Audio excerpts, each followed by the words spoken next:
Stay connected. Make sure you hit the subscribe button. Looking at my computer clock, which just recently updated, so I'm going to assume that that thing is accurate and correct. I will start by hitting record. Before we call the Common Council meeting to order here on May 18, we are starting off with a public hearing. And the public hearing is regarding the potential for overnight parking on Hubbard Street. I call the public hearing open. And for those who are unaware, this public hearing with regard to overnight parking on Hubbard Street, there is a request from people in the public who would like to be able to park their vehicles on Hubbard Street overnight. We've had a couple of discussions at council meetings, and 7th Ward Council Member Troy Beckwith asked for a public hearing, which I think was a good move to see if we can hear from the public their thoughts on this.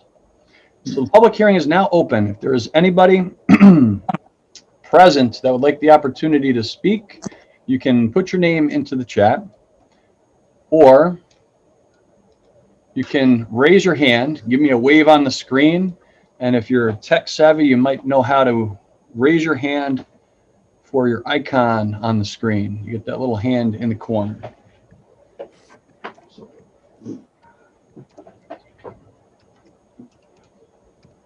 So the public hearing is officially open.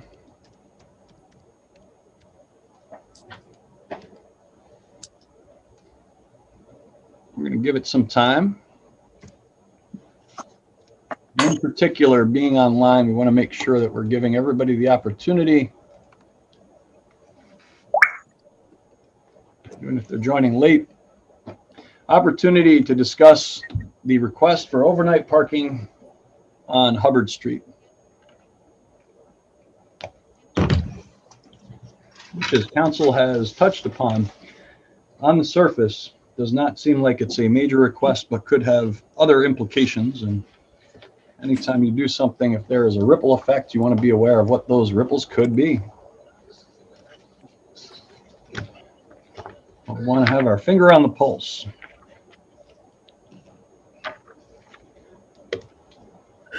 Last call. Is there anybody present that would like to speak?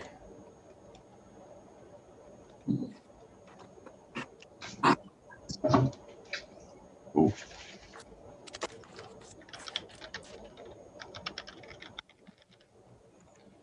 All right. Seeing and hearing none, I will call the public hearing officially closed. And now we can call the meeting to order. Ask you all to rise if you're able. I will mute all, and please recite along with me or on your own at home the Pledge of Allegiance. I pledge allegiance to the flag of the United States of America and to the republic for which it stands, one nation, under God, indivisible, with liberty and justice for all. Thank you, everyone. Redirect the camera here in City Hall. It's not a virtual flag, it's a real flag. Opportunity for public comments.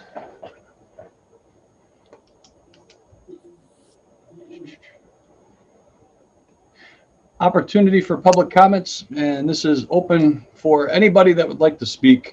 Please keep comments directed to council as a whole. Limit them to 3 minutes in length and relevant to issues that the Common Council may be able to work on as part of their responsibilities. So the floor is open, and similar to what we just did, if somebody has a comment, ask you to raise your hand or that hand in the corner of your screen. Third option, in the chat. Put your name in the chat.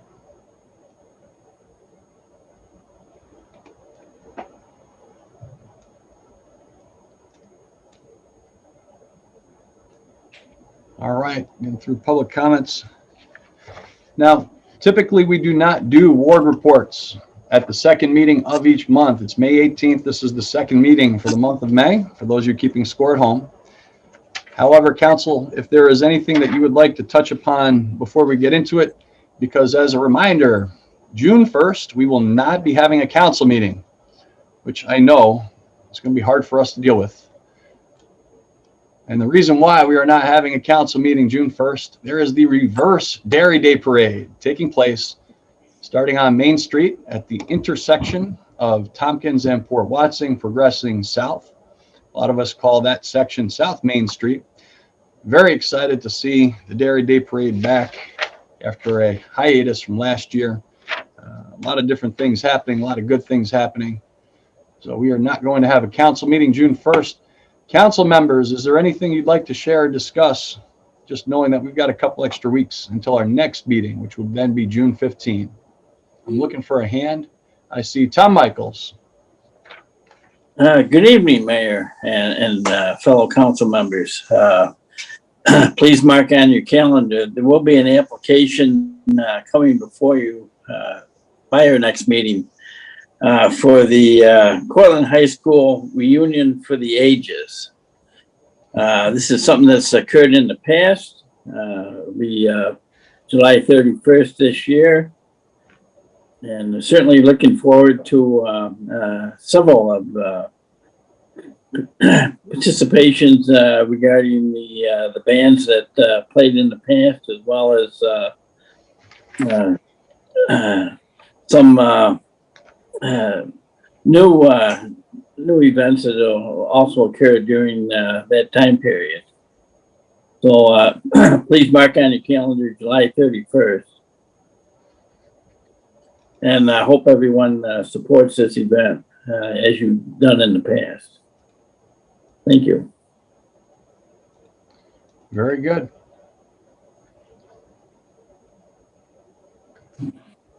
Bruce Teitler. Yeah, I just want to, spark some thought and thinking about the World War I monument in our park, city park. That was repaired probably about 20 years ago after the first Pumpkin Fest. We used some of the proceeds from that festival to authorize the pointing up that monument, which was in disrepair, sort of forgotten. And I was walking through the park a couple of days ago, and it looks like maybe it could use some repair again. So I'm thinking I'd like to throw out there that the council people get a chance to walk through there and look through that and see what our building and grounds people think. And I think it's something we need to pay attention to. It's a very important memorial in the park, and if you read what it says at the top, it's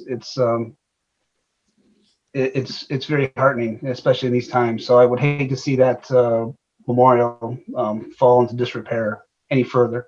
So I guess that's the big thing. And I also, since we have a chance here, we had a garbage issue on Groton Ave, and I want to thank Cole there on it, and it looks like they're going to get it resolved. It's sort of been ongoing, but I think we've got it resolved now, so I appreciate that. So the big thing is the memorial. Thanks, Bruce, for bringing that up, actually. Agreed. Thank you. Right. Bill Carpenter. Yeah, I just, Tom and I talked earlier, and maybe I missed something. But the curbing on Owego and Tompkins Street, that's a state route. So they did that. Is that who did that curbing on there? The out where they put it out in the road? What's happening now on Tompkins and Owego? Yeah. Nick Dovey is present. Actually, I believe he was going to talk a little bit about that project and a couple others. So we'll get to that. Yep. Anything else from council? Yeah.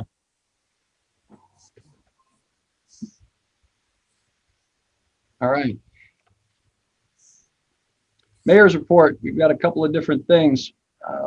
There's sidewalk program applications are open, and they can be obtained either from City Hall, and if you want a copy emailed to you, mayor@cortland.org, MAYOR@Cortland. Hopefully everybody's good with spelling it, CORTLAND.org. 34 Tompkins is the address for Toma Development. Toma Development is administering the program for us, part of the contract that we have with Toma, and you can get applications from there as well. Parking right out front, quick, easy to get in and out. Knock on the door, ring the bell though. And we have a couple of disclosures. I'm going to ask John Bennett, Have you been asked to read? You are muted.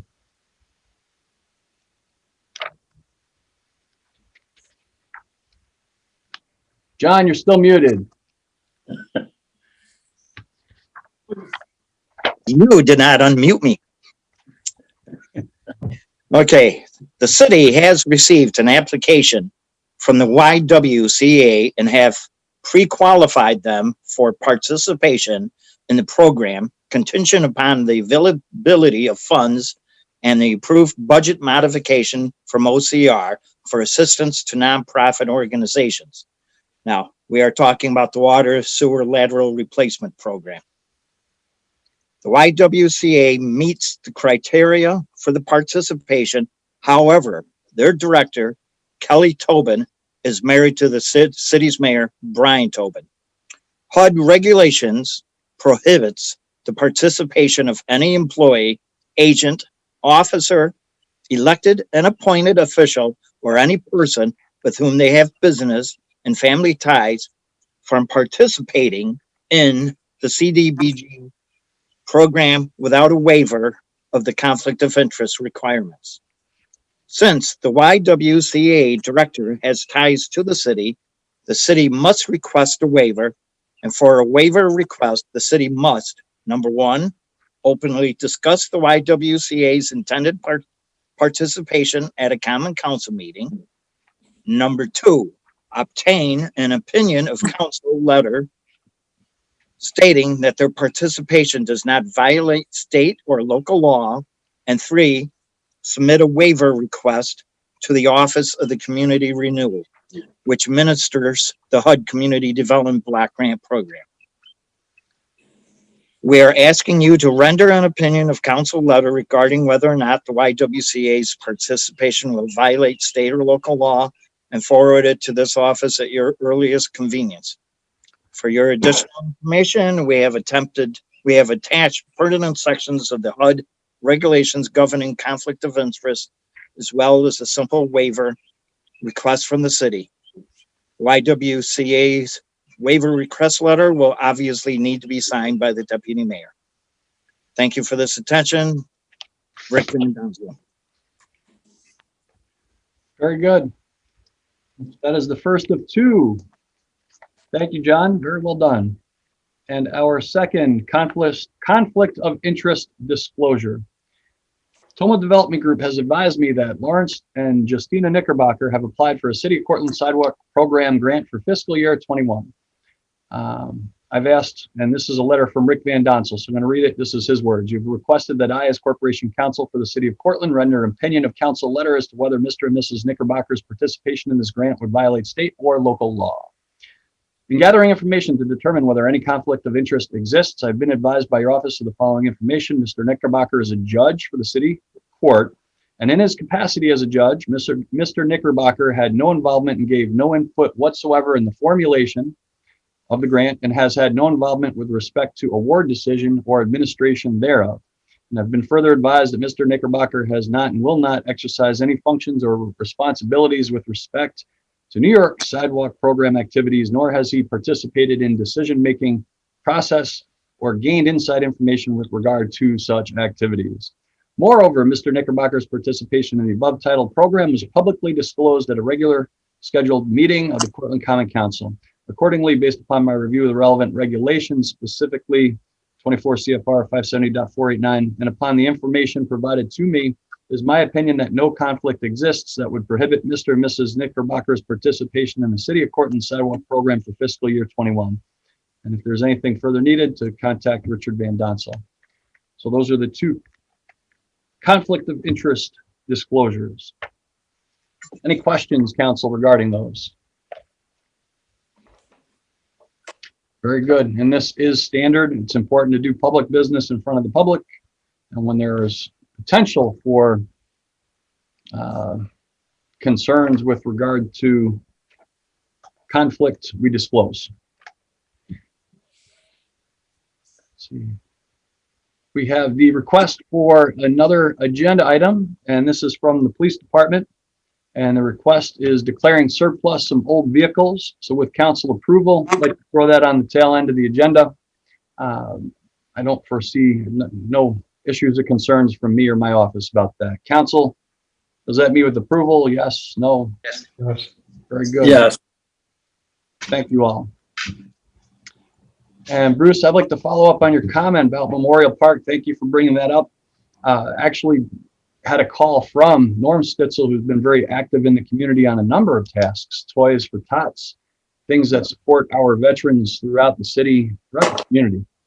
And there is discussion right now, and there's a couple of veterans groups that are doing some work to prepare for some maintenance, and then also the opportunity to potentially do a little bit more in Courthouse Park. So I'm bringing this to council's attention because there's an opportunity where they may want to start doing some things in June. John McNerney, I will have a conversation with John as well about this, because as the Youth Bureau Director, parks fall under his purview. But very excited to see that they've taken initiative and are doing things that are just going to be good in terms of improving. But Bruce, I'm glad that you're alert and aware and on top of things such as this. Another item that will possibly come up, let's see, at our June 15th meeting. There's been some discussions by a couple of groups and individuals in the community, and there is a group called C4, and C4 has some professionals from SUNY Cortland and also from Tompkins Cortland Community College that meet, and they are looking at doing things to promote the retention of people of color in professional positions throughout our community. June 19th is the most recent added state holiday, and June 19th is a Saturday. There is some discussion about a potential desire to have an event or something in Courthouse Park.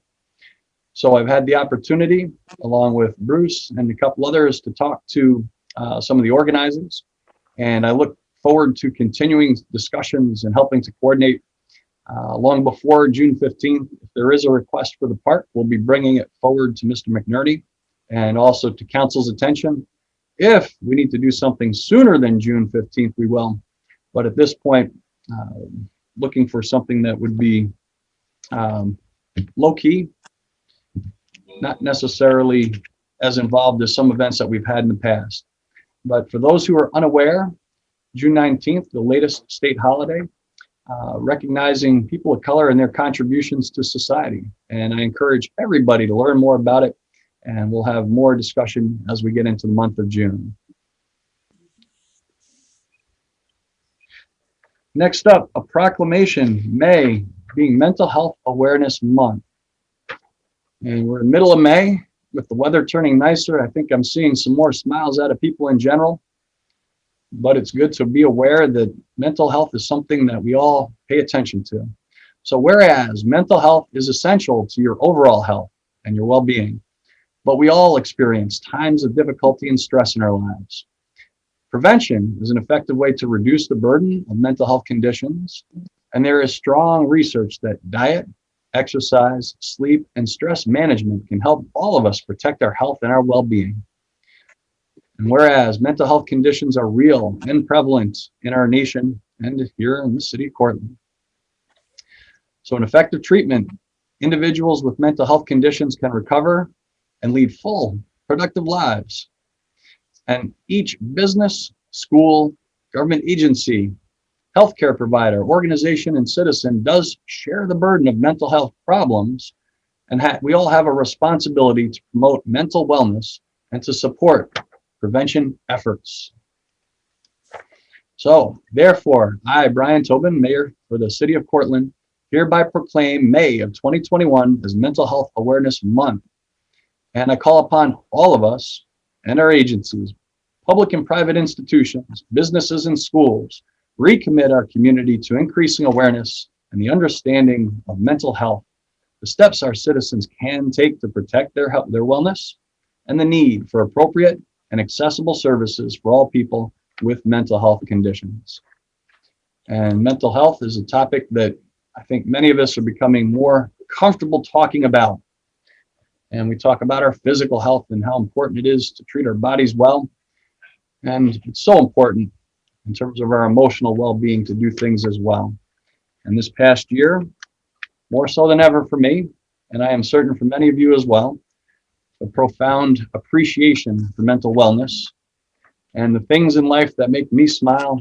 Hopefully you find things that make you smile, and we can all work together for a better Cortland. Minutes from our last meeting, that was May 4th of 2021. Do I have motion to consider filing the minutes as is? I got one from Bill Carpenter. Do we have support? Jackie Chapman. Questions, concerns regarding the minutes from our first meeting in the month of May? That was May 4th. Hearing none, seeing none. All those in favor of filing the minutes as is, please say aye. Aye. Opposed? Carries. Thank you, everyone. And I'm looking here, we have a guest. We have a presentation by Tom Augustini, Employee Benefit Consultant, Haler, Fryer and Kuhn Incorporated, about an optional health insurance plan for Medicare eligible retirees, their spouses, and eligible dependents, specifically designed to provide all current benefits available under the city's classic blue policy. Tom, I'm going to ask you to speak. I'm not sure where you are on my screen. Yes, thank you. There you are. Yes. Sorry about that. Can everyone hear me okay? I can hear you now, and if I can hear you, I'm sure everybody else can, as long as their speakers are on. Great. Thanks for your time tonight. Really appreciate it. I always like to be cognizant and respectful of people's time. So you tell me when you've heard enough or want me to cut it off, and feel free to ask any questions as we go along. You don't have to wait till the end. So if something pops up or causes a question, just feel free, ask at that moment. So I've been in some conversations with Matt Cook about the city's health insurance plan, and this is specifically to your retiree population, of which those people who are Medicare eligible. So traditionally, it's those retirees and spouses who have obtained the age of 65. That would be the supermajority of people. There's another avenue to become Medicare eligible, and that's through a disability. So you could have retirees who are under the age of 65, and for some qualifying reasons, become Medicare eligible before they turn 65, in which they would be eligible as well. I've also come across dependents. So traditionally or typically, dependents can stay on a parent's health insurance plan until age 26. The exception to that is if there's a disability involved, then they're able to stay on that plan for as long as the parent is enrolled. So every once in a while, we come across a dependent who has a disability that allows Medicare eligibility as well.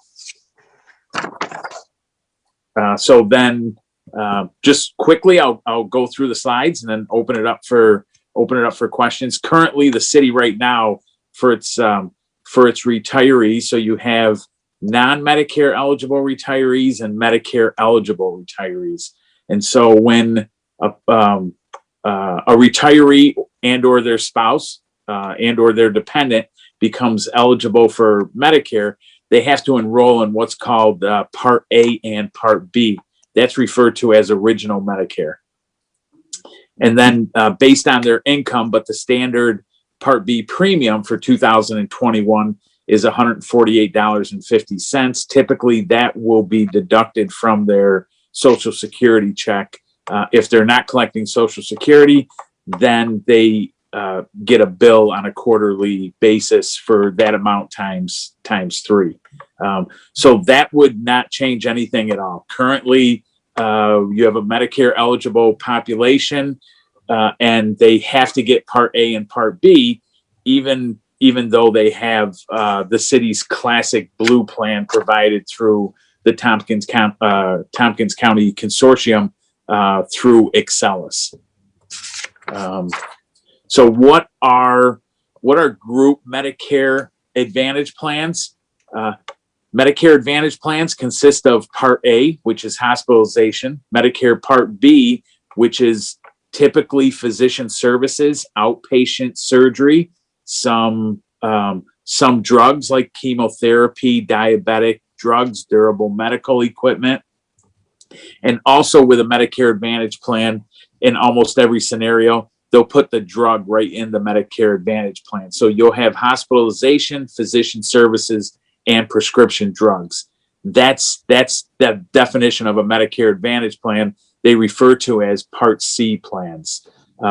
So they'll provide all the benefits of original Medicare, Part A and Part B. And then because of your size, the carrier is able to customize the plan, meaning that they can add additional benefits specifically designed to improve the retiree satisfaction and overall health. So the classic blue plan, in a simple sense, is designed for families, and it's a great plan. It's a very old plan that's still administered, but it's really designed for couples, dependents, the combination of males, females, older, younger. So if you go through a classic blue plan, the one that you have, you'll see that it has coverages provided for really any stage in life.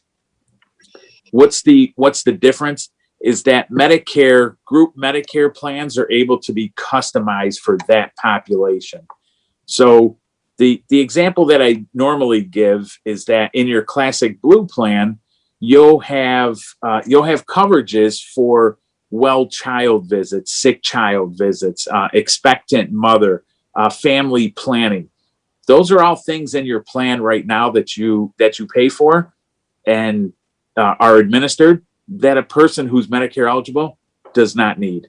They're in a totally different phase of life, and so the Medicare Advantage plan really gets customized or specific to that person's stage in life, which is the 65 and older population. So just a couple of quick statistics in New York State, of all the people who are eligible for Medicare, 39% are enrolled in a Medicare Advantage plan. And so there's two different types of Medicare Advantage plans. There's individual Medicare plans where the person just goes right to the carrier and enrolls in a Medicare Advantage plan. What I'm talking about tonight, referring to, is a group plan, which looks, acts, feels just like the classic blue plan because you can customize it. So it's completely different from an individual plan that somebody who cannot attach themselves to an employer or union group is able to secure. So they do that on an individual basis. So across the United States, 1 in 5 or 20% are enrolled in an employer or a union-sponsored Medicare Advantage plan. So that's where the city would sponsor it, get it customized, and have all the bells and whistles so that what the retirees have been accustomed to and have earned over their careers of working for the city can be baked in or built right into a Medicare Advantage plan. So it's a very easy transition to go from actively working for the city, retiring, maybe not being Medicare eligible, so you're an early retiree, staying on the exact same plan as if you were working, and then transitioning to a group Medicare Advantage plan. It's a very easy. It's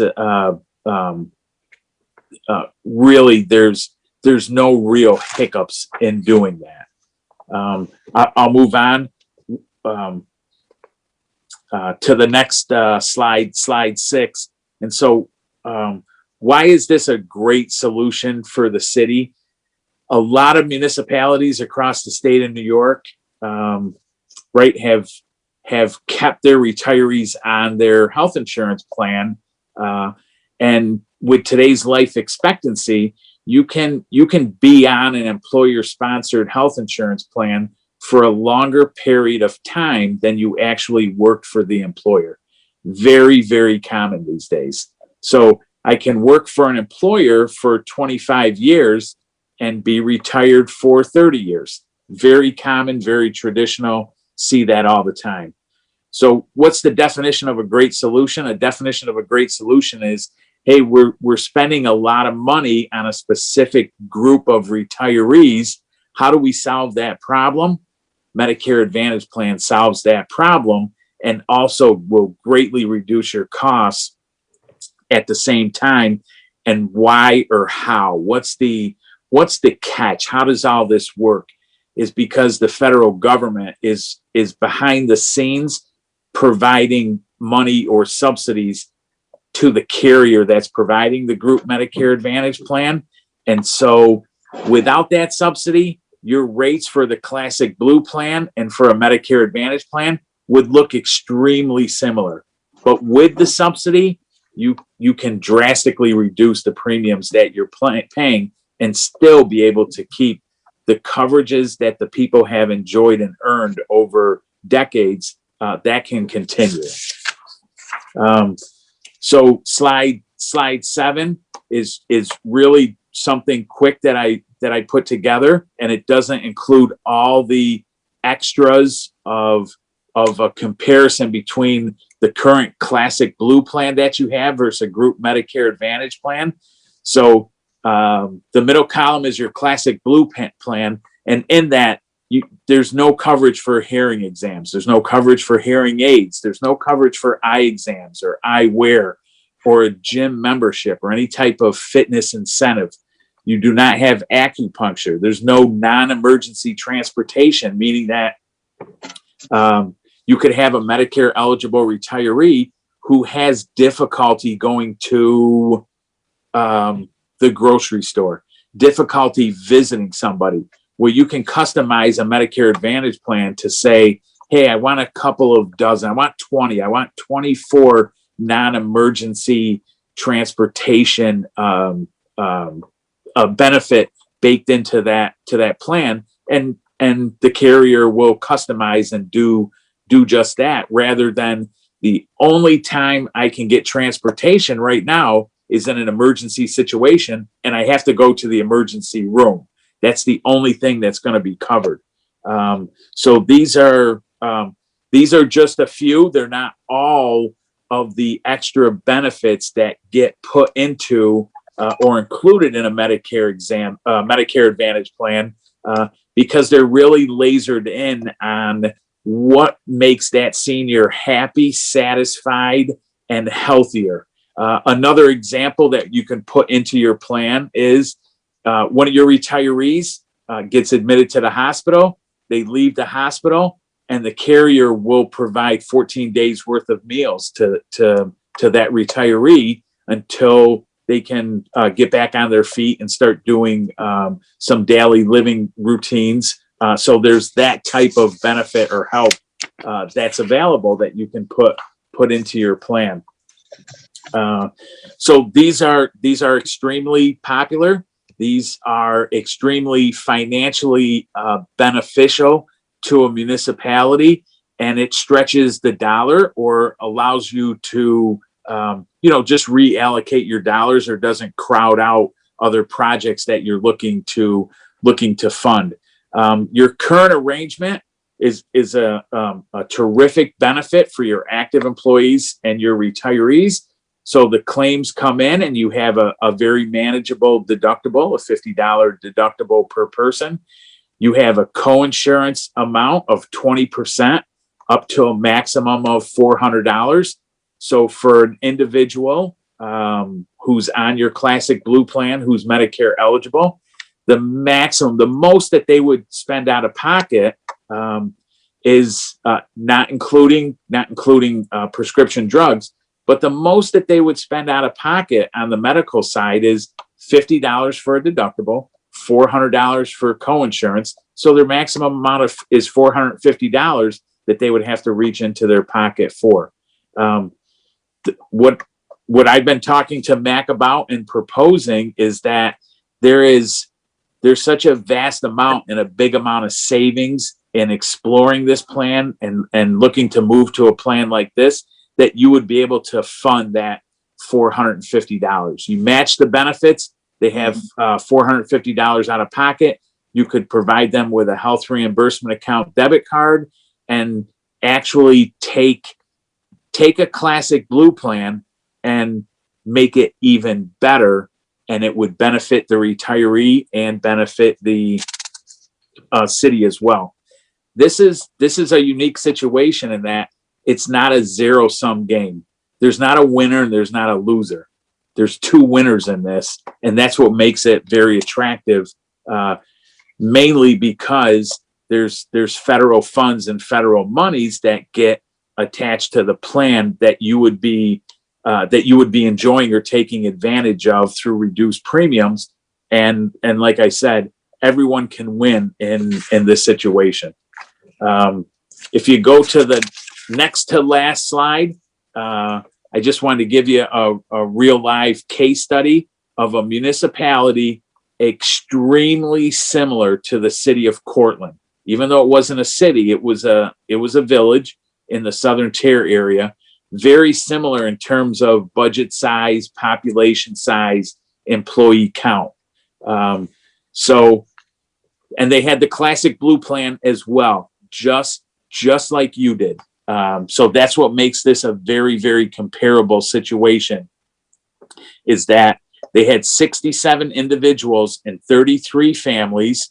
So back in 2015, their classic blue rates, now these are 6 years old, their classic blue rates were $971 for an individual and $2,366 for a family. So when you added up those premiums, it was a little more than 1.7 million. Medicare is always done on an individual basis. So for those 33 families, or the number of families that you have in which both the retiree and the spouse are Medicare eligible, you convert those by timesing it by 2. So everything is done on an individual basis. So we had 67 individuals and 33 families, and that meant 67 plus 66. And so it gave us 133 individuals to start with. And so their rate per month was $358. So it's $358 versus $971. And if you times that by 2, it's $716 for 2 of them, a retiree and a spouse, versus $2,366. We attached a health reimbursement account card to the retiree so that they had 0 out of pocket. The deductible, the coinsurance, and the prescription drugs, 0. They didn't pay anything toward the premium. They had 0 out of pocket. And at the end of the first year, the village went from paying $1,717,000 to $677,000. And in that first year, they saved $1,039,000. That repeated itself each year and continues to repeat itself. So I know I threw a lot at you. I know it's a very sensitive subject. I think there's a terrific opportunity to continue the conversation and move forward. And if anyone has any questions, concerns, be more than welcome to address your convenience, any of those questions or any of those concerns. Thank you. And I believe this was in the packet, and council, while we were discussing, I did send, you do have it in your email. John Bennett. Yes, first off, Tom, I want to thank you for coming tonight to our meeting. Thank you. My name is John Bennett, City Council. I had been on the city insurance for 3 to 4 years, my wife and I. Now, we are close to being on Medicare for close to 2 years as individuals. Okay. And we both do have the individual Medicare Blue Classic. Yeah. And for anybody who is a city retiree who is now eligible for Medicare. All I can tell you is the percentage that you would be paying if you continued the city health insurance, whether or not if it's 12%, 14%, 15%, and the services you receive, you'd be very smart to switch to a Medicare Advantage plan. Again, we have the Medicare Blue Classic. I think, and again, my wife is still working, so she pays quarterly. I have it taken out of my Social Security. Yeah. Mine is roughly, with an increase over 2 years, $40 a month. The generics and any of my other drug prescriptions, and again, too, being an older man, I have a long list of prescriptions. Many of them are comparable, if not less than what they were on the city health insurance plan. And then to top it off, and again, too, this is through Excellus, to top it off, if you were to receive a diagnosis of cancer, you can upgrade to yes, it would be a more expensive Advantage plan, not that much more expensive, but you can upgrade to a better Advantage plan and receive it immediately. That would give you more hospital stays, better coverage and cancer treatments. That cannot say that you cannot update now because of having this diagnosis. Our current health insurance policy, let's say for a family, going into this year is probably $27,000 to $28,000 for a family plan. Again, so that would include a spouse, the employee and their spouse. And again, too, if you're talking about a 12 to a 15% participation, what your rate is to have that, you're talking, as you said, Tom, $3,000, $3,500. Now you're going to be having you're going to be having Medicare anyhow. So to be able to go to a Medicare Advantage plan is going to save you thousands of dollars per year, and you have no loss of service whatsoever. So I think, and again, too, however the consortium is coming up with this, what would be the saving per employee if they switch from the city health insurance to the Medicare Advantage plan? How much of a savings to the city would that be per employee? So if you, so again, it kind of depends on, I can give an average. Mac would be able to really drill down just because I see where people pay, a different percentage, or maybe they're an individual versus having a spouse on the plan. So the percentages and the type of plan vary a little bit.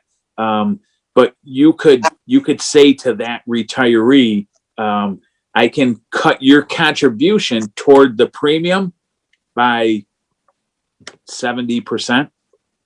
Yeah. I mean, you're paying 12 or you're paying 12, 14, 16% of $2,190.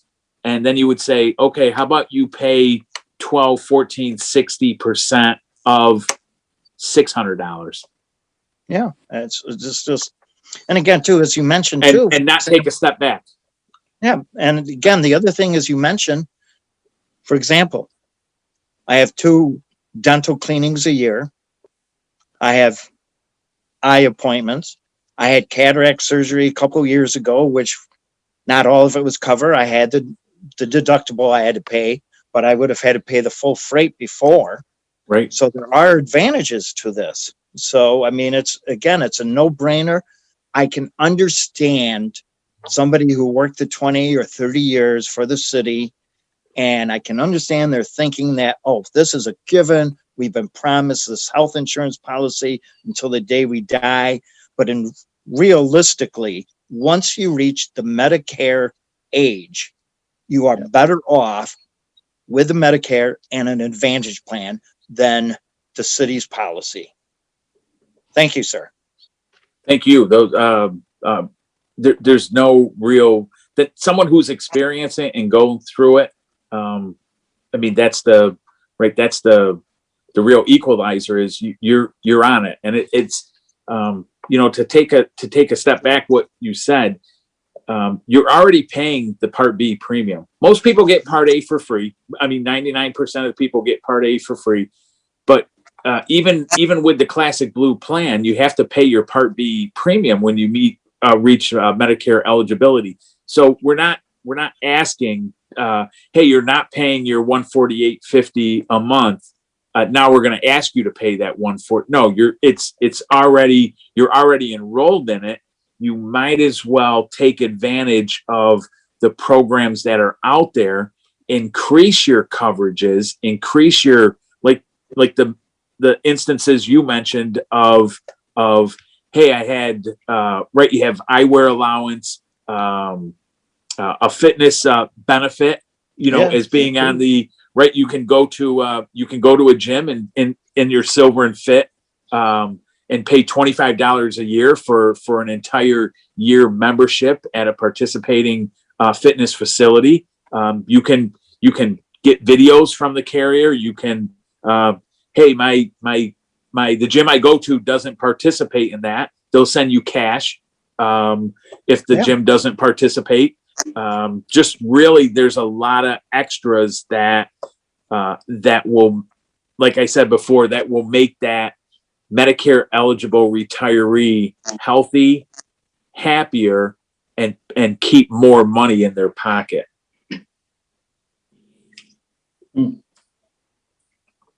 This would not be through the consortium. What the city would do is they would extract their Medicare eligible retiree population and carve them out of the consortium into a standalone group Medicare Advantage plan. Yeah. Because the rates right now through the consortium, by putting them on that Medicare plan, they don't make sense to do that. So this would be a carve out to that population. Again, thank you. And and just to piggyback on what John said, and thank you, John, for that personal story and explaining how this is going to help people. That's very beneficial. And we're not the only public institution that's doing this. I know several others that are doing, moving to the same Medicare Advantage plans, and they're finding the retirees are loving it. So for anyone that's listening and wondering, what's the city doing here, it's sort of becoming, I think, what a lot of public institutions are going to, because it's such a win-win. The taxpayers save money on premiums, and the retirees save money on the premiums. And like John said, and from that sense, it's a no-brainer. So I get it's something new, but we're not the only ones doing this. And again, Tom, thank you, and John, thank you for sharing that story with us. And if I can just add one more story, the municipality that I referenced in the presentation back in 2015, in their collective bargaining agreement, it said you're going to have the Classic Blue plan after retirement. And so that particular municipality said, let's take a look at two things. Do we have the ability to move them to a Medicare Advantage plan? And the answer was no. The language did not allow it in the collective bargaining agreement. But the second question, the even bigger question was at the time, how are we harming them if we move to this plan? And the answer was, we're not. We're making it a better plan. And so you had 6 different unions, retirees, who had court papers ready to go.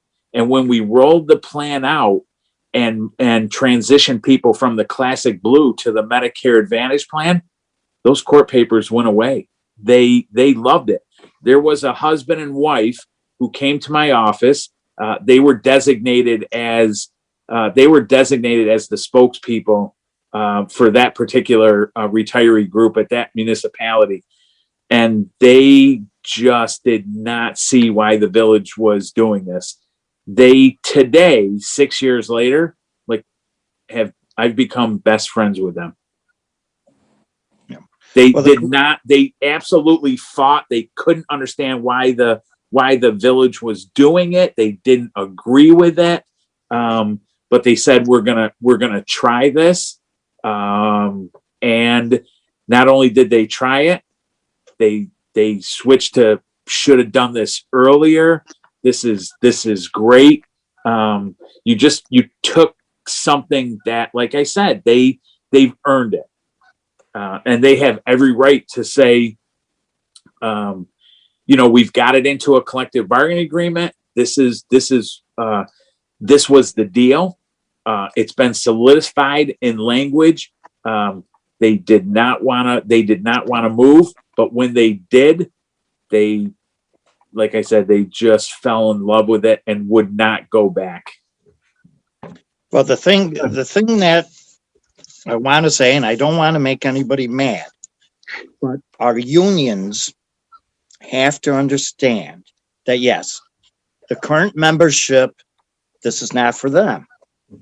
But again, they have to understand that if they reach out to their retirees, each one of our unions, it actually benefits the retirees who are Medicare age who were participant in those unions. It doesn't matter if they're police, fire, DPW, to our union leaders. There is nothing wrong with this. This is to the benefit of ex-employees who gave their 20 to 30 years for the city, and this will benefit them. This is not just, the city's just trying to get away by saving money and it's going to have a downfall. No, this benefits your members that were solidly there for the 20 or 30 years that they worked for the city.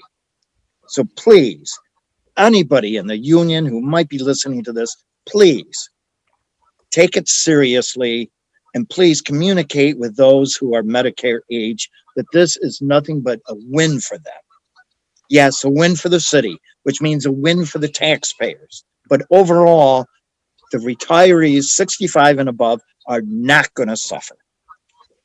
And I'll get off my rant now. And if I can make one last statement. So I started working for a municipality in 1994, worked for several different municipalities. I've served on where I live, I serve on my town board and have done that for the past 13 years. I would never put my reputation on the line by asking the city of Cortland or any of my municipal clients to do something that was not in the best interest of their retirees or the city. I respect the collective bargaining agreements. I respect the amount of dedication that municipal employees have dedicated to their communities, and this is a situation where all parties can enjoy this benefit by enhancing an employee benefit for the retirees and also reducing the costs at the same time. Very good. And Tom, thank you. Thank you for the presentation and answering the questions. Right. And, Can I Bill please- Carpenter. So I'm a retiree, and our contracts, the current contract says just good or better. Yeah. I trust that you are telling the truth. Cornell, I work at Cornell right now. Okay. And with their employees at 65, you're automatically switched to the Advantage plan. You're not on the Cornell plan, and we're talking, 30,000 people that go right to the Advantage plan. That's what you're on. So, if Cornell can do it, obviously, with that many people, it's a good plan. People speak very, very highly of that plan. Yes, it's and you're absolutely right. Cornell is a great example of respecting the amount of time that people have dedicated to the university, and if they believe in it, it's a good it's a good track record that if they believe in it, Cornell University, that there's legitimacy to how it works. I'm one of those guys that's scared to leave my plan to go on that plan, but I think Absolutely. once you get a couple people that do it, they see it and they tell all the retirees. That's going to be the first step, I think, with the retirees. Once you see somebody do it, it's going to just snowball. And I think that's what's going to happen with us. You know what I mean? Great. Thank you. Thank you. Very good. Again, Tom, thank you for your time this evening, the presentation, and the willingness to answer questions.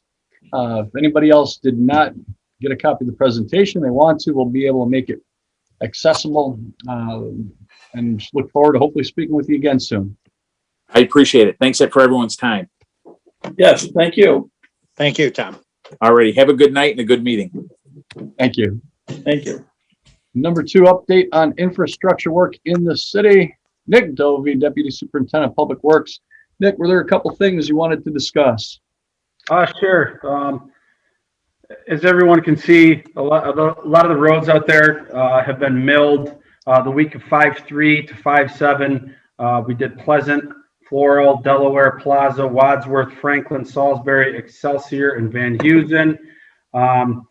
Week of 5/10 through 5/14 was Brush. We're currently working on cleaning up the rebates around the keyways at the end of the streets, around all the structures.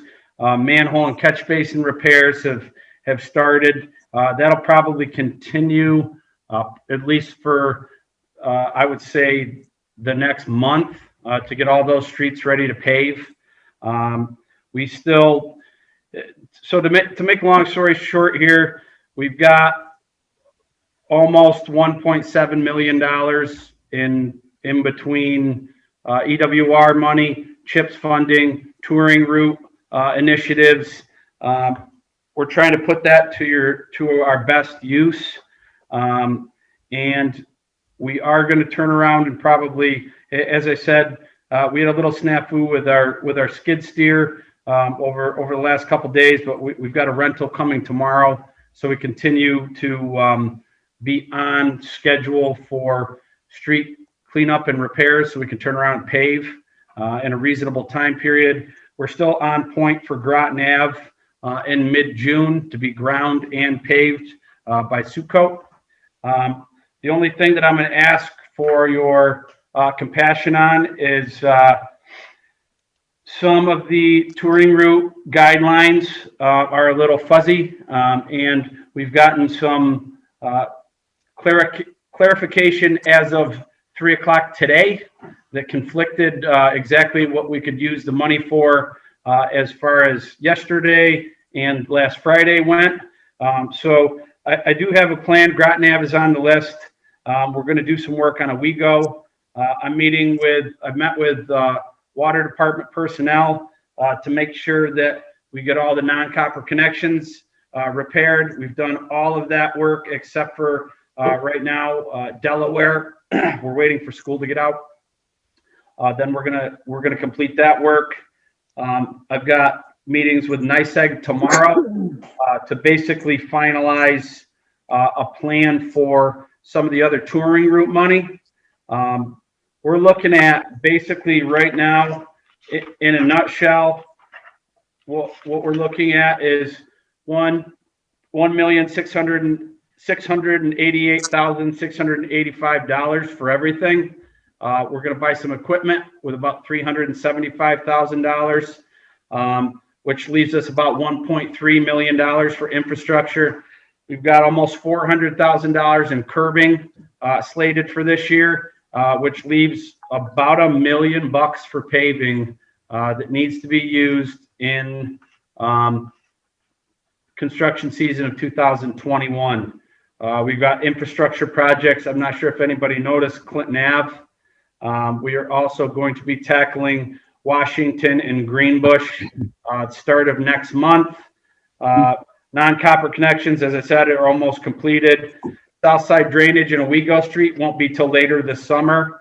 Update on the pedestrian safety action plan through the state is I believe that they do have for the 3 intersections that are under the city's guise, if you will, Madison at Floral and Homer, Pleasant, and Groton, as well as Townley and Groton. They do have a contractor on board with a successful RFP for those upgrades. I'm just not sure. I don't have a timeline yet, but I've reached out recently. They told me they would give me an update when they have one. So we got a lot of work this summer, both in-house and being contracted out. I'm just asking for your patience with some of the touring route items because I put together a plan 3 times that basically has been thrown in the garbage, and I started over again as it looks like now that there's some basically the money can be used in a little bit more of a beneficial manner to City of Cortland and the community, and I really don't want to pave items that don't need it. I'm sure you guys have some questions. I know, Bill, you asked a question about the Prospect Terrace and Owego Street upgrades over there.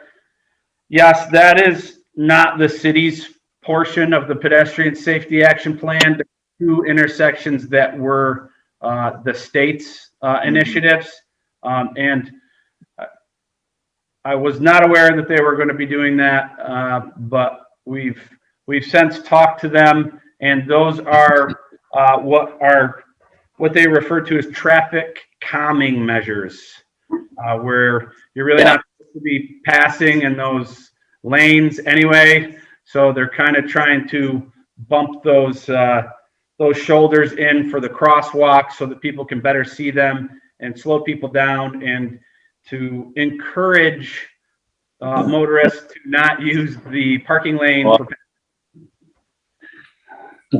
I can see a learning curve on that. You know what I'm saying? I mean, you're going to have some, I couldn't believe how close they were when you look at Tompkins Street. That's a big street, and it really closes in that street. So I understand that makes sense, but in a way it's going to be, you have some pop tires there. You know what I'm saying? The first time you hit that with a plow going 20 Wow. miles an hour. 30. I'm more concerned, Nick, with the Owego Street, Tompkins Street bump out. Sure. Heading towards A&W coming from Port Watson. Sure. I can't tell you how many times I've seen somebody with a left turn signal on there and somebody right behind them tries to scoot around them on the right side. Yep. That's going to be detrimental to whoever does that. Yeah, and you're not the only one that has brought that up. I know that they did do a full traffic study and analysis. I'm not sure what firm provided the state with that, but I know that they did do. They were basically sequestered to look at if that intersection deemed a traffic signal necessary. They did not think that it did. The state, that is. This was their plan. I wish there were a little more, the state, that is, vocal with what they were going to do in their time frame. I hope for the best on that. To tell you the honest truth, Tom, the 3 intersections that we have that I outlined I don't believe that there's any bumping out into the road. It's basically some upgraded signage, some traffic signal stuff. Like right now at Homer Ave, Pleasant, and Groton, there's no automated pedestrian walk signal, so they're going to install one. Yes. Some ADA compliant ramping, some curbing, signage, and some striping, and that's basically what our projects are. They're not really bumping out into the road or anything like that. No, I think this what the state has proposed with Tompkins Street is the first time this has occurred within our city limits. It is. And I almost guarantee you that that one on Owego is going to receive some issues. I need to put some posts. Tom, I'm not going to disagree with you.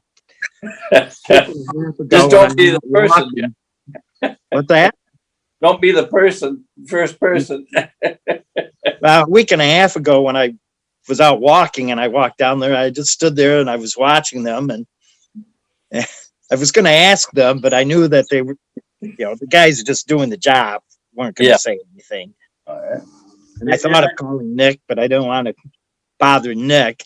But I was thinking to myself, okay, they're doing a bump out here, and okay, how many cars are going to go right over the bump Yeah. out? Yeah, be sitting on top of that. Yeah, we'll see. Yeah. We'll see. I know I gave you guys and ladies a lot of information. I'm sure that there's questions. If you have questions about what type of equipment or, what, I mean, the floor is yours. I'll try to clean up. We've got a lot of work here, a lot of money moving around. You can see in the next couple resolutions, there's Pave New York Fund, PWR, CHIPS, there's rollover, there's touring route money. I hope it's not super confusing. I was just trying to give you the general gist of how much we have and approximations of how it's being spent. No, McCarthy. and we absolutely appreciate that too, Nick. Pat Thanks. McCarthy? Thanks for the update. It's Okay. great to see all of this work being undertaken, especially after last year when so much of it had to be put on pause. I just wanted to check in. I think the last time we spoke with you about this, you said that everything, it's an ambitious schedule, but everything is on schedule to be completed this year. Are there any concerns or challenges with meeting the schedule that you currently have? It's challenging, but I'm optimistic. I mean, it's spring, it's the beginning of the construction season, and I'm optimistic that we'll probably be pushing it to November, but we'll do as much as we can. Thanks. Yep, and I can better outline that $855,000 in touring route money. I don't want anybody to get nervous. We are doing Grotnav. That's already under contract. I'm just looking to maybe shift some other stuff around than originally thought because the parameters have been a little bit more clearly defined, and I think that they are actually in the city's favor. Very good. Thank you, Nick. Summarize, there's more money coming and we are going to immediately utilize it. We're going to see a lot more paving. Bruce? Yeah, Nick, you said Grotnav's, that's from Floral to the city line, essentially Floral Townley to the city line. Otter Creek to the city line, so the bridge. Otter Creek to the city line. Yeah. Okay. Burned That's area. the first. Yep. Okay, and then that's just paving though. That's not anything else, right? For this, right? Okay. And I was wondering, Mayor, I don't know if this goes to you or Nick or something. I'm really, Nick, thank you first of all for these updates. I appreciate it. You went through that was a lot to process for me. Is there a way we can maybe have a link on our front page of our city website, street repairs, and they can click on that and they can sort of see the streets that are going to be repaired and a rough estimate of when that's going to be done, within several weeks, because nobody's going to hold to those deadlines knowing the weather and everything else that gets in the way. But just so people are interested, they could click on that and see other streets. And we're doing a lot of streets. This is an amazing year. So thanks, Nick, and you and your crew and Mac and everybody, putting the schedule together. You've heard me probably till you're tired of hearing me talk about infrastructure and paving and that. And so now we're the proof is in the pudding. We're finally getting it done. So if we could maybe have a little link on the front page, Mayor, for folks to see that, I think it would be. Yep, we can work on that.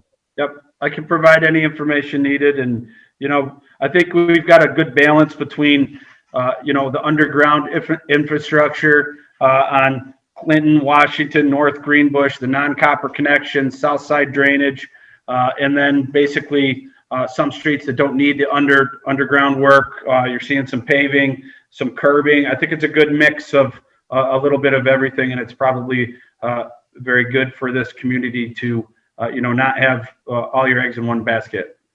Yeah, I appreciate it. And specifically the Ward 3, are we going to be fixing that draining problem there at the corner of Floral and Groton, where that water pulls up every time we get a sprinkle? That I could look at that, Bruce. I'm not sure if that's just a lack of maintenance. I know we haven't cleaned the catch basins out in quite a while, and we're going to try, even with this aggressive schedule, to put a couple people on that vac truck, because sometimes it's not a capacity or pipe problem, it's just a cleaning problem. Okay, all right. If you look into that, thank you. Appreciate it. That's what I hope. Right, gotcha. Very good. Nick, thank you for that. And that's going to lead us into a couple of discussions in terms of agenda. So moving to second hour, we're done with our second agenda item. So let's move on to number 3, resolution to amend the 21 adopted general fund budget for increases in the New York State 21-22 budget for assistance for the city. There's several whereases, but most importantly, the resolved upon the recommendations from Public Works Commission that the city's 21 general fund adopted budget be amended to reflect the following uses: an expenditure, $194,800 of available CHIPS funding for repairs, $375,000 for equipment, $105,076 of available EWR funding towards repairs of streets and curbing, $158,370 of Pave New York toward repairs of streets and curbing, and $855,430 of available touring route funding towards repair of streets and curbing. So I'll look for a motion to consider. So moved. Chris Titler, second. Cat McCarthy, discussion.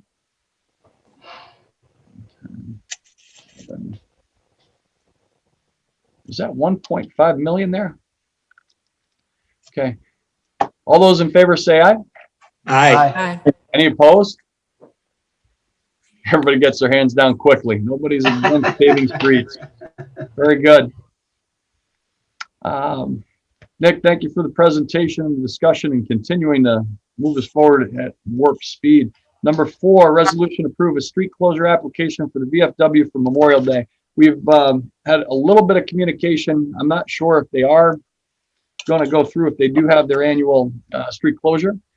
However, in the interest of giving the opportunity, what I'd like council to entertain is a street closure of Main Street from the corner of West Court to Tompkins on Sunday, May 30th from 8 a.m. until noon.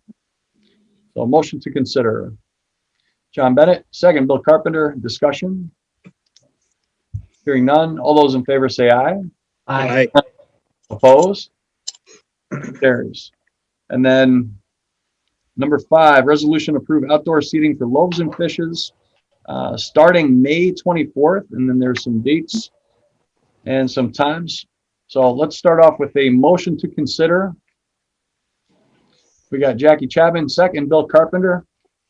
And we are ready for discussion. Council, you might have a drawing in terms of what may take place. And I'm looking in the Honorable Mike Schaefer. Counselor, welcome. I believe you are on the board, correct? Yeah, good evening. Very good. So you're on the board for Loaves and Fishes. Thank you for doing that. Thank you for being here tonight. And if you're willing, Mike, to give us a brief overview of what you want to do and why, that'd be super. First, I want to say hello to everybody on the screen. It's so many nice people. It's nice to see everybody. Good to see you. Bill. This is terrific after all we've been through over the past years. John McNerney, I want to say a special shout out to you in the Youth Bureau, because that's so important in the city. Thank you. I have moved out of the city. I apologize for saying that, but 2.5 years ago, Kathleen and I moved to Preble, so we're still in the county.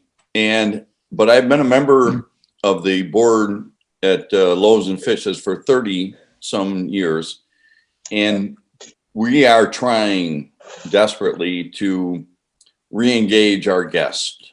And we were hoping that we could take a small amount of space in the city parking areas 2 days a week at lunchtime, where we could allow our guests to sit down, weather permitting, obviously, to enjoy some sociability, not just good meals, but to meet with their friends. And we're hoping that the city would be amenable to this. I told Brian that Father Pete had gone over and brought some donuts to the fire department, unbeknownst that we were making this application, and they said, yeah, we've heard all about it from Brian, so yeah, we're okay with this. But we would cordon off a small amount of space. It's Brian was very concerned about protection for cars coming through, but if you look at the design that we've sent you on the south side, we've got the nice protective curbing, so we wouldn't have any problems, and we're going to have our volunteers and Brian's got it up there. So Screen sharing. it would be safe for people to sit there, and all we're trying to do is to give some sociability to our guests at Loaves and Fishes, and we would hope this city would be amenable to that. Thank you. And Brian, thanks for allowing me to be part of this discussion. No, glad that you're here, and thank you for your patience. So we're looking at, what was it, 3 parking spots? It's a little more than 3 parking. I'm trying to, about how many? Was it the whole slot, or? If you go all the way to the south, because those 3, and they don't get parked in very much, but if you come all the way, there are 9 parking spots. As Tom Camenetti, our board president, said, well, if you don't ask for the moon, you aren't going to get the moon, so you might as well ask for it, right? But the first 3 are, as I said, rarely used. And this would take us, I think, 4 spots, Brian, to the north of where the ramp comes out from Loaves and Fishes. And our thought was, this is going to provide a safe spot for our guests, also a safe spot for our volunteers, so that we don't have anybody being out in the drive lane at all. And 2 days a week, lunchtime only, we'll clean it up. We'll make sure it's broom clean. Actually, we're overdue to go down. 2 years ago at Easter time, we cleaned the whole aisle all the way down to Court Street, but we haven't done that in a couple of years, but we'll do that now. Mike, what would be the dates and the times? When do you want it closed? Well, I said the 25th. What Brian, days of the week? Tuesdays and Thursdays. Very good. And we'd want to get started to set up about 9:30 or 10 o'clock so that we're ready when our guests arrive. But by 1:30, we would be closed, broken down, everything would be cleaned up. So no later than 1:30 p.m. That's correct. Okay. And Tuesdays and Thursdays starting May 25th and continuing throughout the summer? Brian, we have to see how this goes with the regulations from both CDC and the state. As soon as we can welcome guests back into the parish hall, we're going to do that. But if we can't during the summer, we would like to have the availability through the summer to do this. And we won't start until we have our certificate of insurance in place. Not sure we could have it by next Tuesday. It might be Thursday the 27th, or it might be right after Memorial Day. We want to make sure we've got our certificate of insurance in place first. So for city purposes, council, I'm asking, from what we just heard from Mike Schaefer, parking 9 spots, Tuesday, Thursday from 9:30 a.m. to 1:30 p.m. The 9 spots are starting from the back or the southernmost portion of the lot moving forward. And the starting date, May 25th. So if you do get things lined up, Mike, you're good. If not, just don't take the spots. And I would put an ending date at this point of August 19. And if there's any issues or concerns, we can come back and address. If you get to August, you want to extend, then I'll just ask you to come back and chat with us. If you want to wrap it up early, let us know. But Brian, August 19th is terrific. And if we can wrap it up early, we will. Obviously, our goal is to have folks back in the parish hall. Yeah, and I think all of us are excited about the opportunity to socialize, get out, interact, and to do so safely. You know, if we can promote that, council, I appreciate the fact that you've entertained requests, and we continue to promote the opportunity on Main Street with our businesses. And this is Loaves and Fishes. The work they do is outstanding. And Mike, I agree. It's not just the food, it's good company. And there's great people there. We appreciate what you do. Anything else that we need for council? I also just want to say hello to Tom Michaels because I don't get to see you anymore, Tom. No, Mike, I can't say that I've seen you since you moved. Very Thank good. you. And we will coordinate one of the issues I was concerned about. We know that the windows on the fire station are being replaced and there was asbestos abatement. It's an historic landmark and it needs to be done a certain way. Fire chief and his people will coordinate with you and we'll figure out what we need to do to get things done. I'm just disappointed I didn't get a donut. No, I'm kidding. All right, council, any further questions? Ken McCarthy. I think overall it's a great idea. I'm excited to see that, there's more hope for gathering and kind of connecting with the community this summer. The one thing I just wanted to ask is looking ahead, I would anticipate that hopefully we're going to see more activity downtown this summer as well. And I know that I've heard from folks in the past about concerns of parking downtown. So I just wanted to check in and see, are these, I heard that 3 of these spots are seldom used. Are the rest of the 6 of the spots constantly being used, or are there gaps in shifts down there? Has anybody looked into the impact on parking downtown for that? Yeah, I can tell you that as I come and go daily, that when we hit middle of May, right about now, we see a significant decrease in terms of parking because you have some residents who have left for a couple of months. And in particular, when we get to July, I think it gets even quieter as some people are doing vacations and the like. For the number of slots for this time frame, I think we'll be okay. Great, thanks.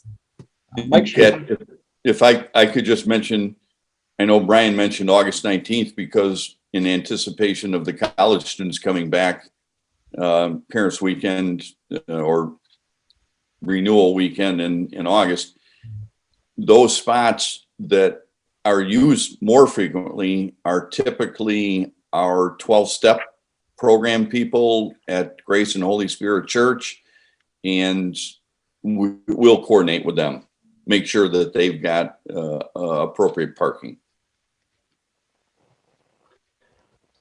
very good. Bruce. I don't have a question so much as a couple of things. First of all, Mike, it's great to see you. And I know how much, how long and how much time you and your wife both have put into our community, and especially your involvement in Loaves and Fishes. It's decades. And even though you moved out of the town, the fact that you're still heavily invested in this is fantastic to hear. So I'm glad to hear that you're still part of that. And the only thing I have to add is, Mayor, we might want to, they're going to start at 9:30, but we might want to figure out a plan to sort of barricade those off much earlier than that. So some car doesn't pull in there at 8 and, is there when you're trying to set up and we don't know who that is. So we keep those spaces clear early in the morning so that we don't have to worry about a car that's there for a few hours. And that's all. I think we want to anticipate something like that and try to head that off. So I support this 100%. And thank you, Mike. Yeah. And Bruce, I want to say thank you. Nice to see you as well. And all I can tell you is I'm a Cortland guy. 30 years on Greenbush Street. And I love Preble. I love all the folks in Preble. I miss Tam. I miss the community. We had 30 wonderful years in Cortland. Right. Yes. Good. So council, all those in favor, please say aye. Aye. Aye. Any opposed? Motion carries. And we Thank still you, everybody. Good. Thank you, Mike. And Mike. And agenda item number 6, resolution to accept, recognize, and appropriate the following donations to the Youth Bureau. We have a sizable donation from the Yeaman Foundation for sand at Yeaman Beach, and another donation, very much appreciative, from Tim Walsh for the Jerry Walsh Trust. We have a motion to consider. John Bennett, second. Bill Carpenter, discussion. Sand looks great. He's down there rolling around in. Well, hey, John, is there specific, what's the $1,000 from the Tim Welch going towards? Is it just go to whatever you wanted, or is it specified for basketball? I mean, Jerry Welch is a nationally known, amazing basketball coach, at Division III up in Potsdam. Actually, national title. So yeah, I'm more than happy about actually, I think you have the Jerry Walsh confused. I know Jerry Walsh that you're referring to, I think, a SUNY Potsdam legendary coach. This Jerry Walsh, unfortunately, he started here at the Youth Bureau back in the 70s. And he, my mistake. unfortunately, lost the battle to cancer relatively early in his professional career at the Youth Bureau. And his family has kept his name alive. And they heard about the basketball court renovation at Suggett Park, which I think we presented to folks on council a couple months ago. And they've donated $1,000 in Jerry's name that project. So we're hoping to come back to the council at the June meeting to get an update on the basketball court renovation. That's an exciting. Okay, thanks, John. And the reason I saw that is Coach Welch also had a son named Tim. I don't know if you knew that. So that's sort of what threw me when I saw that. So thanks for that clarification. Very good. I did know that. Believe it or not, but back in the 80s, I did my internship at SUNY Potsdam in their athletic department. So I knew both Jerry and Tim. Great people. Gotcha. Very good. Council, all those in favor say aye. Aye. Opposed? Carries. Outstanding and great community involvement with some initiatives that a lot of people will benefit from. So number 7 on the agenda, resolution amend the community development revolving loan fund to the Cortland Downtown Partnership, including its successor and assignees by modifying the loan agreement for the reconstruction of the building at 4042 Main Street. So the principal and accrued interest thereon is to be due and payable in whole on June 1st, 2026, which may also be extended at the option of the city to June 1 of 2031. Further, the outstanding balance of the loan, $61,483.41, shall accrue interest from the period commencing on April 5th, 2020 and ending on May 31st, 2026 at the annual rate of 2%. Further, should the city so extend the repayment of principal and accrued interest till June 1st of 2031, the outstanding balance shall accrue interest at the rate of 60% of prime interest rate as noted by the Wall Street Journal on June 1st of each succeeding year commencing on June 1st of 2026. Motion to consider. John Bennett. Second, Bill Carpenter. Discussion.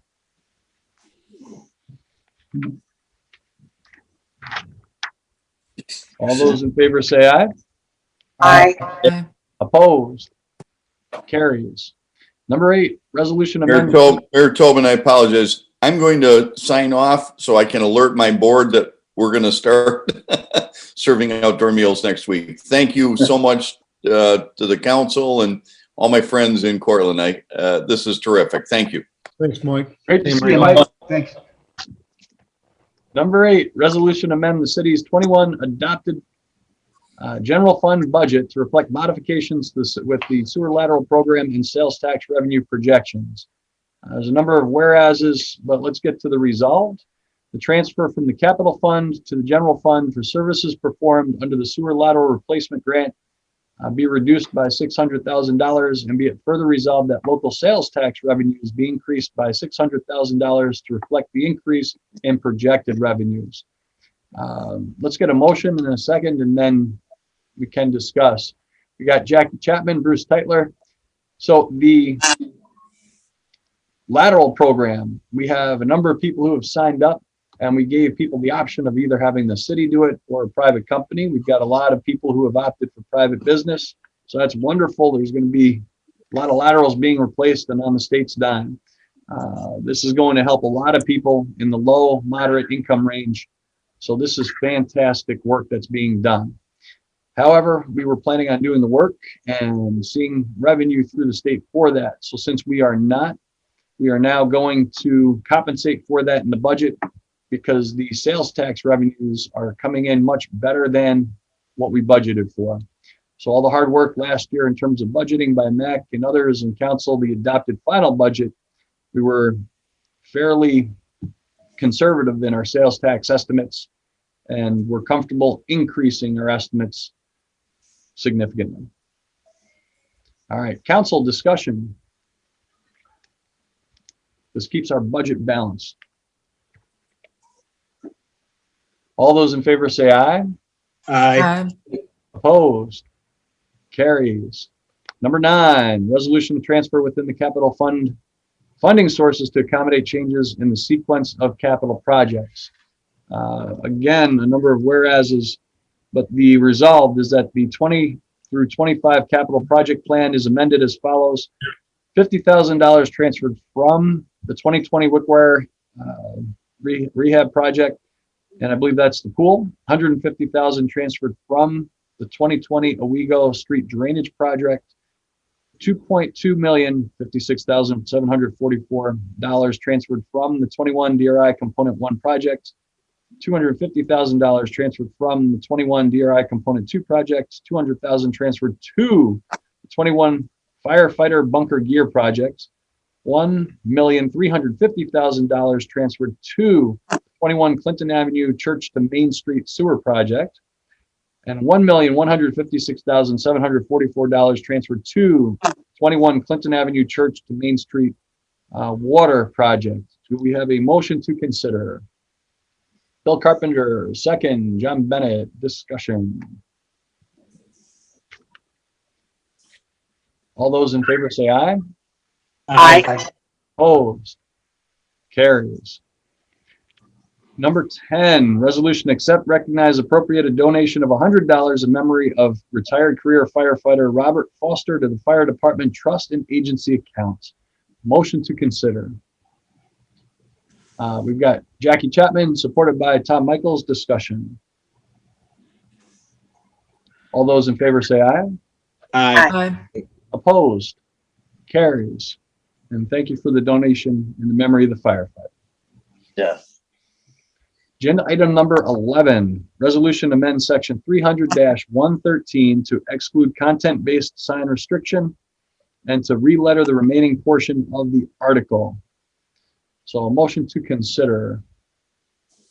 Bill Carpenter, second. John Bennett, discussion. So we are talking about signs. And I believe we had a public hearing about this once or twice. I'm looking on my screen for Rick, see if there's conversation to be had. The issue is whether or not we can regulate content on signs. Spoiler alert. All those in favor say aye. Aye. Aye. Opposed? Carries. Number 12, resolution to appoint Brendan McGovern to the Planning Commission for a 3-year term. Motion to consider. John Bennett, second. Cat McCarthy, discussion. I just want to say, looking at Brendan's resume, I'm so happy to see him stepping up and want to be part of the Planning Commission. So I want to thank him for offering to volunteer his time and his skill set to help us plan for the future. I think he might be on here as well if anybody has any questions. But thank you, Brendan. You see him, and by being here this long, he shows great sustainability. Had a great conversation with the man last week as well. All those. Yeah, I would echo that. Thank you both. There he is. I look forward to working with you, Ryan and Bruce. Appreciate it. Wonderful. All those in favor say aye.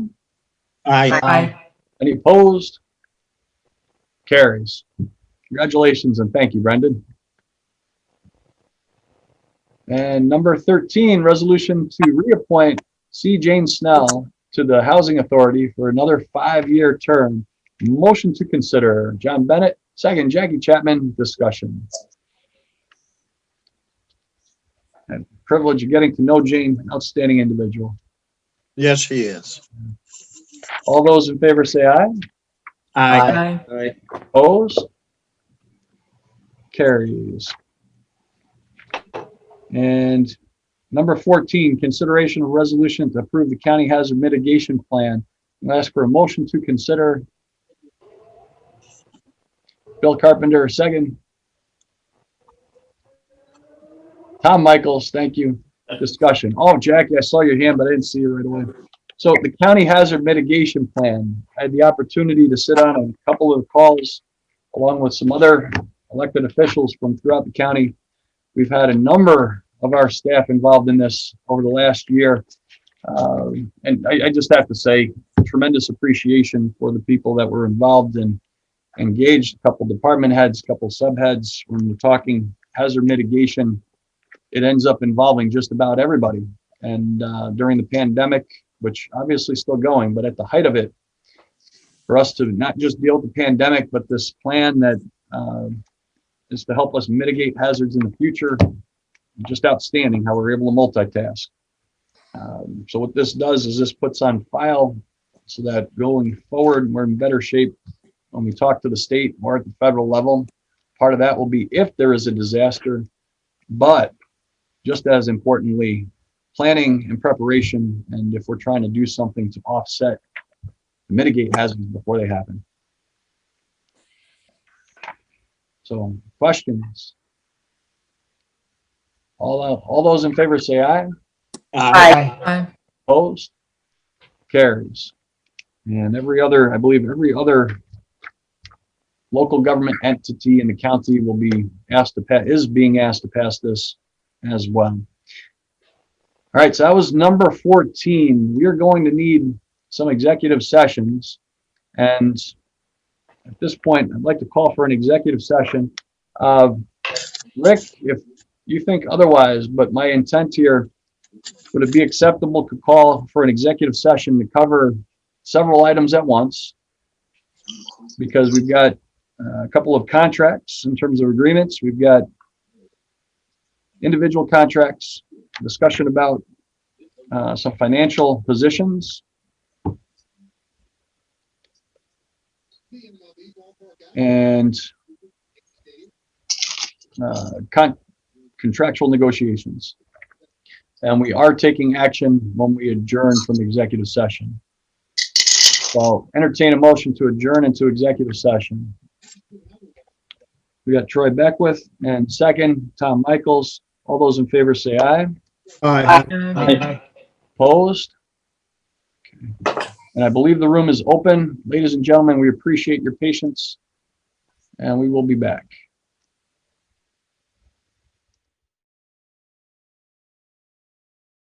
Thank you, Ray. I'd like to entertain a motion to adjourn from executive session. So Beckwith, second. Tom Michaels. Very good. All those in favor of adjourning from executive session, please say aye. Aye. Aye. Any opposed? Very good. We're back in regular session. We are recording. Very good. Agenda item number 15. Consideration of resolution to approve the hiring of Nick Dovey for Superintendent of Public Works at a salary not to exceed $95,000 annually, effective as soon as possible. Motion to consider.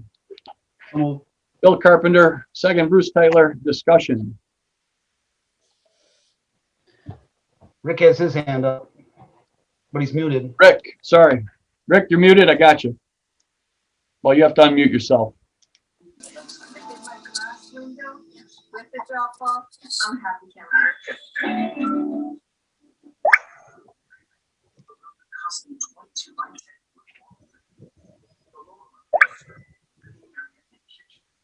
Unmute. There we go. Can you hear me now? Yes. Okay. Please include the ability to enter into a contract and authorize the mayor to enter into that contract with Nick Dovey. Resolution to approve the hiring of Nick Dovey as Superintendent of Public Works at a salary not to exceed $95,000 effectively as soon as possible, and allowing the mayor to enter into a contract with the individual. We got some. Okay. So let's make that an amendment to the resolution. Motion to consider amending. Bill Carpenter, second Jackie Chapman. Discussion, any issues with the amendment? All those in favor say aye. Aye. Opposed? It's amended. Discussion. All those in favor say aye. Aye. Opposed? Very good. Nicholas Dovey, congratulations. Thank you, everybody. Congratulations. Good job. Congratulations. Support. I'm absolutely thrilled, Nick. I am too. You know, in the almost 20 years I've worked here, I've served in a medley of different capacities, and I look forward to serving you guys in the community as the superintendent of the Public Works Department. You know, my goal is to leave it better than I found it.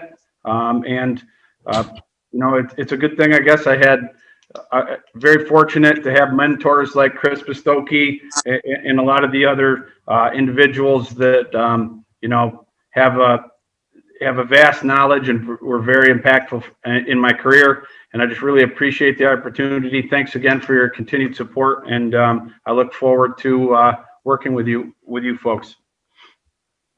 Welcome aboard, Nick. So you might want to sign up now, Nick, because you're going to be up at the crack of dawn as the new superintendent of Public Works. And welcome to the headaches. You know what they say about be careful. Nick, do we need to get you a set of keys or anything? I don't think so. Very good.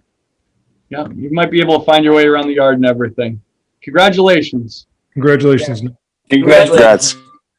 Well deserved. Yep. Very well. Yes. Absolutely. Next up, agenda item number 16, discussion regarding older CDBG loans and possible consideration of writing off age delinquent loans.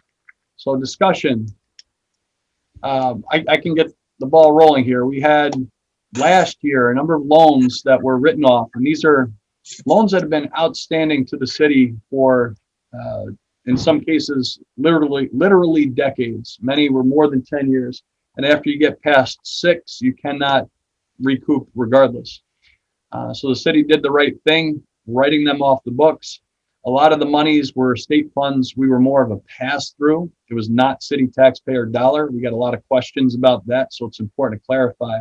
There were several that we did not finalize at that point in time, and we have reached out, had conversations with some people in terms of what was owed and trying to make sure that people had the opportunity to pay back if they were so inclined.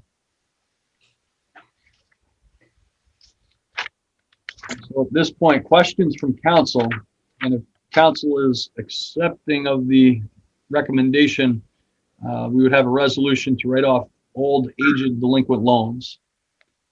And there is a list, I believe, of 2, 4, 6, 8, 10 that go back a number, some into the 90s.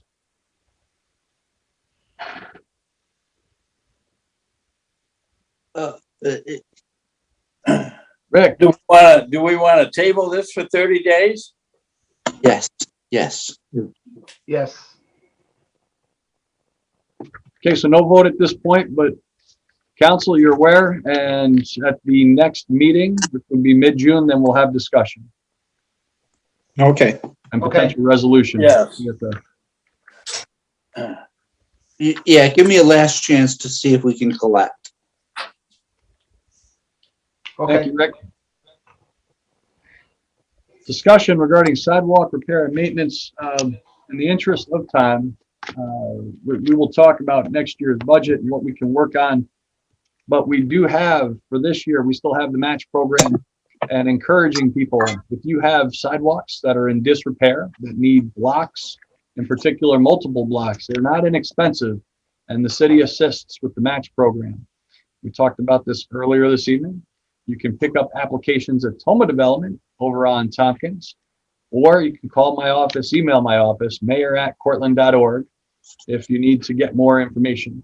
But we are prioritizing sidewalks. We've heard enough. We know that we need to continue to work on sidewalks. One of the beauties of Cortland is the fact that we can and we are a very easily walkable and bikeable community. And we're going to continue to invest in that. Corp Council, Mr. Van Donsel, hand up. Yeah, and keep in mind that there is a very specific code provision, section 245-6, that suggests that any repair or suggested repair go through DPW first, and that that particular public board advise the owner of that particular sidewalk whether or not it needs to be repaired, and that there are follow-ups to it. So, don't call zoning, don't call ODE, call the DPW or write to them or email them That's where it starts. Thanks for that, Rick. Very good. Thank you, Rick. And agenda item number 18, discussion regarding Hubbard Street. Council member Beckwith, what direction, what would you like, where would you like to go from here? Let's put it on after the next public hearing. Very good. So public hearing for June 15th? Correct. Outstanding. And 19, couple of updates. So if you did not hear, I don't know where you were, but the governor on Monday, tomorrow, mask mandate for people who are vaccinated disappears. And that still, there's exemptions. For example, schools, they're still expecting people to wear masks in schools, even if they're vaccinated. Public gatherings, and I think the schools, well, you haven't opened up the opportunity for children. So it's protecting kids and then potential for transmission. We are having discussions in City Hall about how best to reopen in terms of, now, hey, we've always been open, but how do we make it so that people can attend, people can get into the second floor and do business? We're hopeful that people have found ways between credit cards, our drop box, and they are comfortable because we want to maintain safety. We want to maintain safety for our employees, for the general public, and we want to continue to reduce the risk for all. Part of that is that you will still see people wearing masks. And there's times where I'm not going to have to wear one, but I will. And for me to do that, it's when I'm in a situation around a group of people, I want to look around, evaluate who am I with, and do I think I'm putting people at risk? And if I'm doing it, it's because I'm caring about others. So as you go out and about, if you do see people wearing masks, just respect that, and it's okay. We can open up and remove the mask guidance effective Wednesday. However, emotionally, maybe not everybody is ready at this point. So it might take some people a little bit more time. And a part of being a community is supporting each other. As we go forward, the patience that we're able to exhibit for our friends and neighbors, and to be able to accept that, hey, maybe some other people want to take a little bit more time, please be respectful. And we're going to be in a very good place if we keep doing the right things and we're respecting each other. It's a range. You know, COVID now, we've talked about the virus, and it's simply, you either have it or you don't. And it's bad to get it, it's bad to spread it. My estimation is that there's going to be a range in terms of where we're at. And many of you, similar to myself, may be following the Yankees. And you saw that there was a number of players and staff members that tested positive, and they were vaccinated. Well, not every vaccine is 100% effective. One of the things that does come out that they had, I believe, had the Johnson & Johnson vaccination, which is 60 to 65% effective. But it also reduces the incidence of hospitalization and the severity that people get the virus to. So for people who are still wondering, should I get it? I got my shot. Shots plural, because I had the sequence, Moderna. Got a lot of people, thumbs up. And I still encourage, if you're an adult and you're out and you might get it, you might spread it, better to have the vaccination. One last errand. However, going forward. Mayor, I just wanted to mention real quickly, in case people haven't heard, the Excelsior Pass app, you can get on your phone and just, very quickly, boom, boom, boom, and, you get a little, let you know that you, so if people haven't done that, it's a piece of cake. It took me, I think, all of 3 minutes to answer their questions. So just throwing it out there for folks. Outstanding. So we're going to be in a lot better shape, but the mission is not over. So continue doing the right things. And as you're heading into summer and you're making plans, continue to plan appropriately. We can move on to agenda item number 20. Consideration of resolution to authorize the mayor to execute an employment agreement with the Cortland Police Chief, Cortland Police Department Deputy Chief David Guerrera. Motion to consider. Bill Carpenter, second. Bruce Tyler, discussion.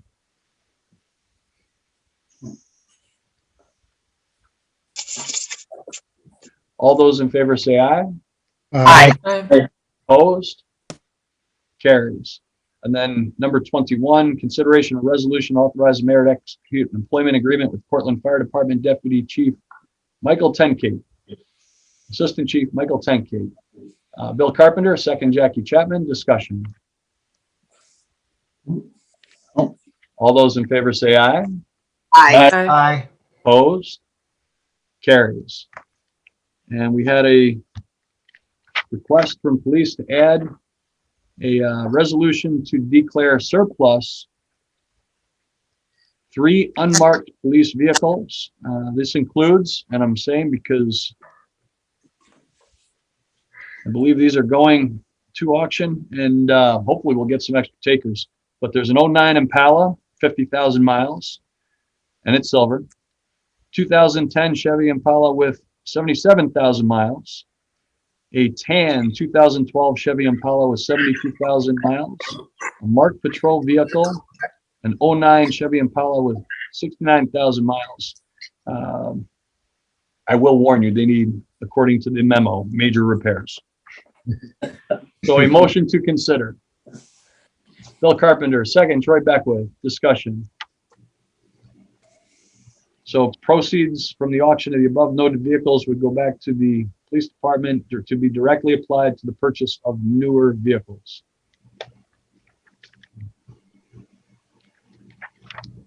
No discussion. All those in favor say aye. Aye. Opposed? Carries. And going to ask. Thank you. Final, congratulations, Chief. We have an emergency request. Grass has started to grow. Our youth bureau has an issue with a lawnmower, and it's one of the big ones. And it's necessitating regular stops, which is really inhibiting the ability to do work. So consideration of a resolution to authorize the youth bureau to purchase a new lawnmower not to exceed $20,000. And I can get the specs if you give me 1 second. I had it. Now I don't see it. Can I entertain a motion to consider? Bill Carpenter, second. Jackie Chapman, always quick with the hands.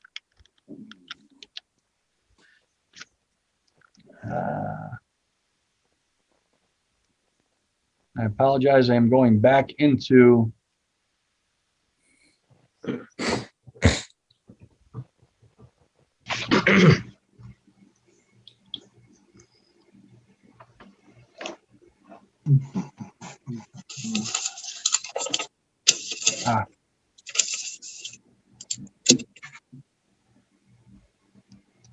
Oh, I did have it open. I found it.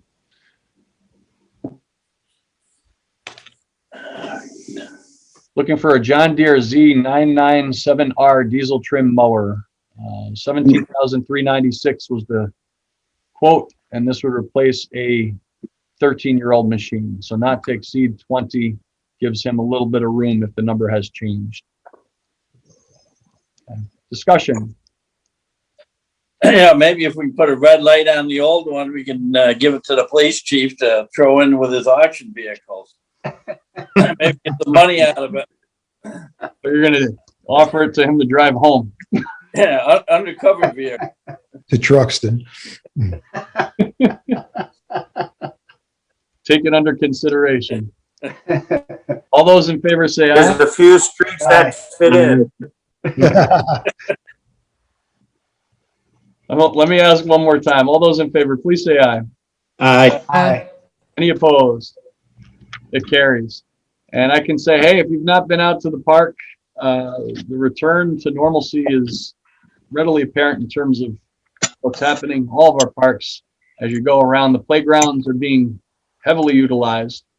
Basketball courts, I see people out in all the parks, and the green spaces being heavily utilized. And again, people are using masks to different degrees. And tomorrow that's going to be a little bit looser in terms of the expectations. So as you're going out and about and you see other people, please try to be friendly, be respectful. And smile. Enjoy seeing other people and seeing mouths instead of just looking for the eyes to see if somebody is smiling. But I highly encourage with this week, with the weather, take some time, get outside. Good for the heart, good for the soul. Is there any further business to come before the council this evening? If not, at this point, we can entertain a motion to adjourn. From Cat McCarthy, second, John Bennett. All those in favor say aye. Aye. Aye. Any opposed? Ladies and gentlemen, we are adjourned. Thank you for your time and patience this evening. Those guys. See you, Yes. folks. Have a good night. Good night. See y'all later. See you, Paul. Stay connected. Make sure you hit the subscribe button.